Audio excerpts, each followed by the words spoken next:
నమస్తే, welcome to టీ10. తమ వైఫల్యాన్ని కప్పుపుచ్చుకునేందుకు ఓట్ల కోసం కొన్ని రాజకీయ పార్టీలు ఎంతకైనా తెగిస్తున్న రోజులివి. మనం ఎగుమతి చేసుకుంటున్న ఖాద్య తైలాలపై కేంద్ర ప్రభుత్వం భారీ ఎత్తున ఎగుమతి సుంకాలను విధించింది. ఇది ఈ నెల 14 నుంచి అమల్లోకి వచ్చింది. ముడిపాం, సోయా, సన్ఫ్లవర్ దిగుమతి ధరలపై ఇప్పుడున్న 5.5% పన్ను మొత్తాన్ని 27.5%కి పెంచింది.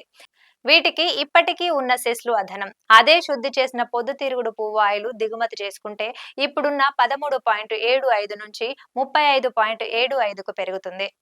ఉదాహరణకు ఒక లీటర్ రూ. 100 దిగుమతి చేసుకుంటే రూ. 113.75, ఇకపై రూ. 135.75 అవుతుంది. ఇది మొత్తంగా ధరల పెరుగుదలకు దారి తీస్తుందని వేరే చెప్పనవసరం లేదు. మన దేశం ఖాద్య తైలాల దిగుమతిలో మొదటి స్థానంలో ఉంది. ప్రపంచ దేశాలన్నీ ఏటా 100 కిలోలు దిగుమతి చేసుకుంటుంటే మన వాటా అందులో 20 కిలోలకు పైగా ఉంది.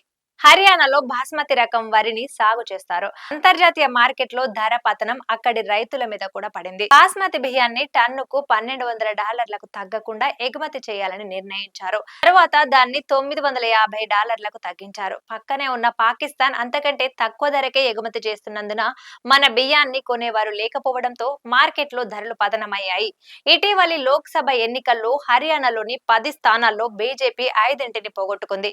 రైతులు ఆగ్రహంతో ఉన్నట్లు తేలడంతో ఇప్పుడు కనీస ఎగుమతి ధరల విధానాన్ని ఎత్తివేసింది. పోయిన ఖాతాదారులు తిరిగి వస్తారా? ఇది రైతులకు మేలు చేస్తుందా లేదా అన్నది చూడాల్సి ఉంది. అదే విధంగా మహారాష్ట్రలో కూడా బీజేపీ చావు దెబ్బతింది. దానికి ఉల్లి రైతులు ఆగ్రహమే కారణమని తేలింది. లోక్సభ ఎన్నికలకు ముందు వినియోగదారులకు కన్నీరు తెప్పించిన ఉల్లి ధరలను తగ్గించేందుకు ఎగుమతులపై ఆంక్షలు, కనీస ఎగుమతి ధర టన్నుకు $550 ఉండాలని నిర్ణయించింది. ఇప్పుడు వాటిని రద్దు చేసింది. దీని ప్రభావం ఎలా ఉంటుందో చూడాల్సి ఉంది. మహారాష్ట్రలో సోయా సాగు కూడా ఎక్కువే.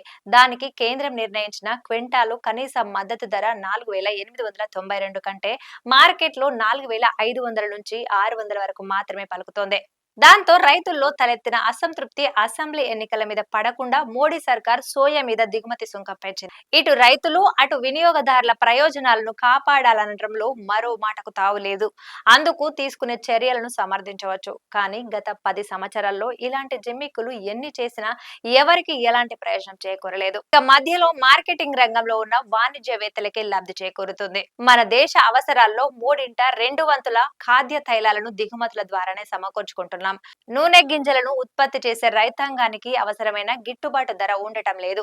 అనేక దేశాల్లో కూడా ఈ సమస్య ఉన్నప్పటికీ అధిక దిగుబడి వంగడాలను రూపొందించి ఉత్పత్తిని గణనీయంగా పెంచారు. అది అటు రైతాంగానికి, ఇటు వినియోగదారులకు మేలు. నరేంద్ర మోడీ 2001 నుంచి 2014 వరకు గుజరాత్ సీఎంగా ఉన్నప్పుడు అక్కడ గణనీయంగా సాగు చేసే వేరుశెనగ దిగుబడి పెంచేందుకు అవసరమైన వంగడాలను రూపొందించలేదు.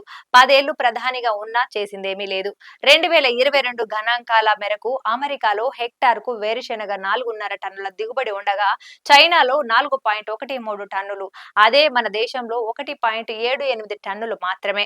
అయితే మొత్తంగా నూనె గింజల దిగుబడి కూడా ఇదే మాదిరిగా ఉంది. గడిచిన 11 సంవత్సరాల సగటు 1.22 టన్నులు మాత్రమే. ఎందుకు ఈ దుస్థితి? దీనికి బాధ్యులెవరు? జవహర్ లాల్ నెహ్రూయే కారణమంటారా? నూనె గింజల సాగు గిట్టుబాటు కాని కారణంగానే రైతులు అటు మొగ్గు చూపటం లేదు.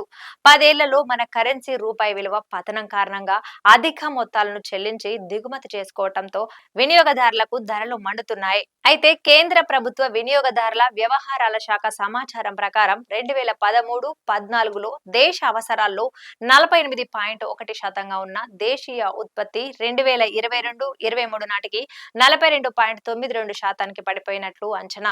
దీనికి కారకులెవరు? మెజారిటీ రాష్ట్రాల్లో అధికారం మాదే, అభివృద్ధికి రెండింజన్ల పాలన కావాలని చెబుతున్న బీజేపీ ఏం చెబుతుంది? మన దేశంలో కరోనాకు ముందు ఉన్న స్థాయికి వంట నూనెల డిమాండ్ పెరిగిందని గణాంకాలు చెబుతున్నాయి. అనేక దేశాలతో పోలిస్తే మన వినియోగం తక్కువగా ఉన్నప్పుడే పరిస్థితి కొనబోతే కొరివి, అమ్మబోతే అడవిగా ఉంది. అన్నిటినీ పోల్చుతున్న చైనా స్థాయికి చేరితే దిగుమతి చేసుకునేందుకు మన దగ్గర అవసరమైన డాలర్లు ఉంటాయా? 3 దశాబ్దాల కాలంలో వినియోగంలో పెద్ద మార్పు ఉండదనే గత వర్ధమాన భవిష్యత్తు అంచనాలు తెలుపుతున్నాయి. ఇండోనేషియా తన అవసరాలను గమనంలో ఉంచుకొని పామ్ ఆయిల్ ఎగుమతులపై గతంలోనే కొన్ని ఆంక్షలు విధించింది. రానున్న సంవత్సరాల్లో దాని వినియోగం పెరగనుందనే అంచనాలు వాస్తవ రూపం దాల్చితే మన దిగుమతులు మరింత భారంగా మారవచ్చు. పోటీతో పాటు పోటీతో పాటు మన దిగుమతి అవకాశాలు తగ్గితే సోయా ఆయిల్ ఎగుమతి దేశాలు కూడా ధరలు పెంచే అవకాశాలు లేకపోలేదు. మనం మొత్తం దిగుమతుల్లో పామ్ ఆయిల్ వాటా 60% ఉంది. దిగుమతి చేసుకునే ఖాద్య తైలాల మీద పన్నులు పెంచితే చాలదా రైతులకు? నిజంగా మేలు చేయాలంటే ఇతర మార్గాలను కూడా ఆలోచించాలి. మార్చిలో ముగిసిన 2024 ఆర్థిక సంవత్సరంలో 2.37 లక్షల కోట్ల మేర జీఎస్టీని ఎగవేసినట్లు అధికార యంత్రాంగం తేల్చింది. అంతకు ముందు సంవత్సరంతో పోలిస్తే ఇది రెట్టింపు మొత్తమే కాదు, కేసులు కూడా పెరిగాయి. ముంబై, పూణె, గురుగ్రామ్, ఢిల్లీ, హైదరాబాద్ కేంద్రాలుగా ఈ ఎగవేతను కనుగొన్నారు.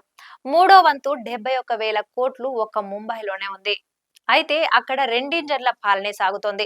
లావాదేవీలేమి లేకుండానే ఇన్పుట్ ట్యాక్స్ క్రెడిట్ పేరుతో కొట్టేసిన మొత్తం 20% ఉంది.